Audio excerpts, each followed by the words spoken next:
Halo semuanya, kami dari kelompok 3 TPB OKK kelas 11 Universitas Padjadjaran akan menjelaskan tentang proyek aksi sosial yang sudah kami buat.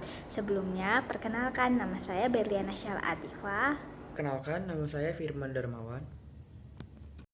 Nama saya Giga Faza Mutakin. Jadi kelompok 3 membuat aksi sosial yang bernama hashtag Kita Yang Mulai. Seperti yang kita tahu, bencana banjir merupakan suatu bencana alam yang sering terjadi di Indonesia. Bencana banjir ini biasanya akan mulai terjadi saat musim penghujan tiba.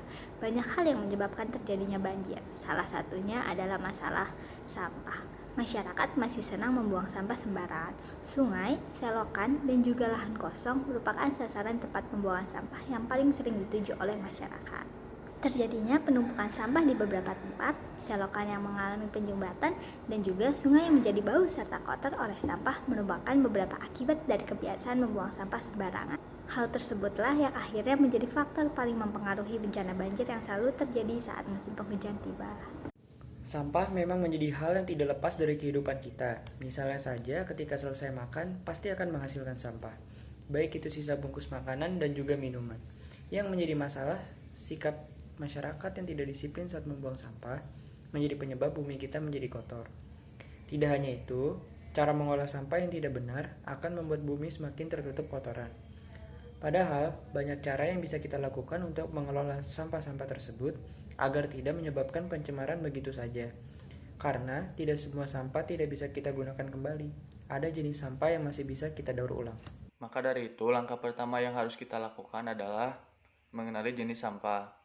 Jenis-jenisnya ada dua macam, yaitu sampah organik dan anorganik. Sampah organik berasal dari sampah rumah tangga yang dapat diproses kembali menjadi pupuk kompos. Contoh dari jenis sampah ini yaitu sisa makanan dan daun. Sedangkan sampah anorganik terdiri dari bahan-bahan yang sulit terurai secara biologis dan proses penghancurannya membutuhkan penanganan di tempat khusus. Contohnya kemasan pewangi, pakaian atau pewangi lantai, botol plastik dan juga gelas plastik. Tetapi untuk sampah non-organik ini bisa didaur ulang menjadi hiasan bunga ataupun tempat pensil. Karena adanya dua jenis sampah tersebut, sebaiknya setiap rumah sudah menyiapkan dua tempat sampah sehingga tidak akan tercampur antara dua jenis sampah tersebut. Yang kedua adalah pengolahan sampah berbahaya. Selain sampah organik dan anorganik, terdapat juga sampah yang berbahaya bagi lingkungan. Pisahkan sampah berbahaya tersebut, kemudian bisa kita bawa ke pusat daur ulang. Pada pusat daur ulang, barulah sampah berbahaya akan didaur ulang dengan cara yang diharapkan tidak merusak lingkungan. Yang ketiga adalah membuat lubang biopori. Biopori merupakan suatu teknologi alternatif serta sederhana untuk penyerapan air hujan selain dengan sumur resapan. Biopori ini juga berguna sebagai pengolahan sampah rumah tangga yang dapat diterapkan di lahan pemukiman perkotaan yang sempit. Dalam pembentukan biopori, tidak diperlukan lahan yang luas karena dapat membuat di rumah yang halamannya terbatas, sebab ukurannya diameter yang hanya sekitar 10 cm.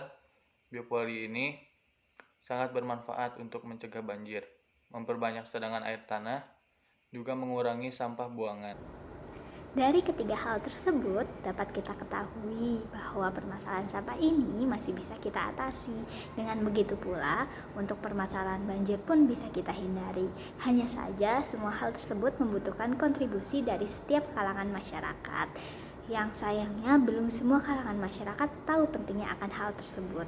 Maka dari itu, untuk pengetahuan tentang pengolahan sampah yang baik dan benar merupakan suatu hal yang penting, karena hal tersebut dapat membawa dampak baik bagi kehidupan manusia.